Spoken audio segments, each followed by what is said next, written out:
Salam sejahtera bagi kita semua. Senang sekali kita bisa jumpa lagi dalam Suara Gembala hari ini. Dan tema dari Suara Gembala hari ini, saudaraku, yaitu tentang keteladanan. Saudara-saudara, setiap orang tua pasti berharap anak-anak mereka menjadi anak-anak yang dibanggakan dan membahagiakan orang tua. Rasa bangga dan bahagia seperti yang dirasakan oleh seorang hamba Tuhan, yaitu Paulus, kepada anaknya di dalam iman yang bernama Timotius. Saudara, kenapa Paulus begitu bangga dan senang kepada Timotius? Dari 2 Timotius 3 ayat 10-17 kita dapati ada dua hal yang membuat Paulus bangga dan senang kepada Timotius. Yang pertama, karena Timotius patuh dan setia kepada Paulus. Hal ini dibuktikan dengan kesungguhan Timotius mengikuti semua yang diajarkan dan diteladankan Paulus kepada Timotius.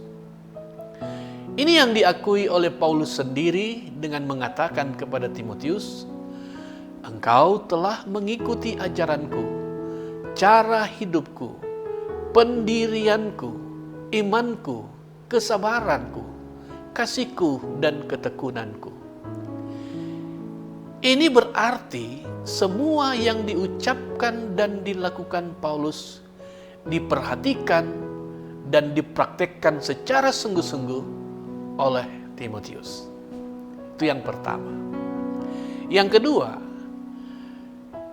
Paulus bangga dan senang dengan Timotius karena sejak kecil Timotius telah membiasakan diri belajar firman Tuhan. Saudara, firman Tuhan adalah nutrisi terbaik bagi iman. Kalau buat bayi, ASI nutrisi terbaik bagi tumbuh kembang sang bayi. Maka nutrisi terbaik bagi iman adalah firman Allah. Di sini Paulus memuji dan menyapa nenek dan mama Timotius sebagai orang-orang beriman dan sebagai orang-orang yang tekun belajar firman. Dua hal telah dilakukan Timotius, yaitu meneladani Paulus dan bertekun dalam firman Tuhan. Karena sikap dan perilakunya itu, sehingga Timotius menjadi pribadi pengikut Kristus yang berkualitas, yang nampak dari keteguhan dan ketegaran Timotius dalam melaksanakan pekabaran Injil dan mengikut Kristus. Walaupun ia harus menderita karena Injil, bahkan terancam mati, Timotius tetap kuat, bersukacita, dan terus melayani. Saudara-saudara, zaman sekarang orang tua sering mengeluh dengan sikap dan perilaku anak-anaknya yang semakin sulit diatur, suka memberontak, dan melawan orang tua.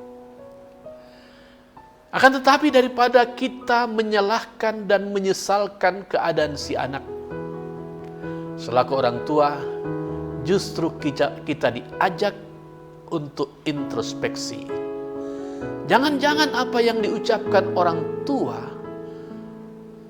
tidak sejalan dengan kelakuan orang tua itu sendiri. Apa yang diajarkan oleh orang tua kepada anak-anak tidak sejalan dengan apa yang dilakukan oleh orang tua. Sebagai contoh, orang tua marah-marah anaknya karena sudah mulai menegak miras. Pada waktu yang sama, ketika dia melarang dan menegur anaknya, dia sendiri sedang teler dan nafasnya bau alkohol. Atau orang tua mengharapkan supaya anak-anaknya pintar di sekolah, kalau boleh ranking 1. Tetapi sedangkan mendorong tuh anak agar belajar, apalagi mendampingi anak di saat belajar, orang tua tidak punya waktu. Masih banyak contoh-contoh yang lain yang sebenarnya menunjukkan bagaimana harapan orang tua terhadap anak-anaknya kandas, bukan karena kesalahan si anak, tetapi kesalahan orang tua yang tidak dapat menjadi teladan. Saudara-saudara, agar anak-anak kita menjadi anak-anak yang taat dan setia kepada Tuhan, maka kita sebagai orang tua harus lebih dahulu melakukan itu, agar anak-anak belajar dari kita bagaimana menjadi orang yang taat dan setia. Amin.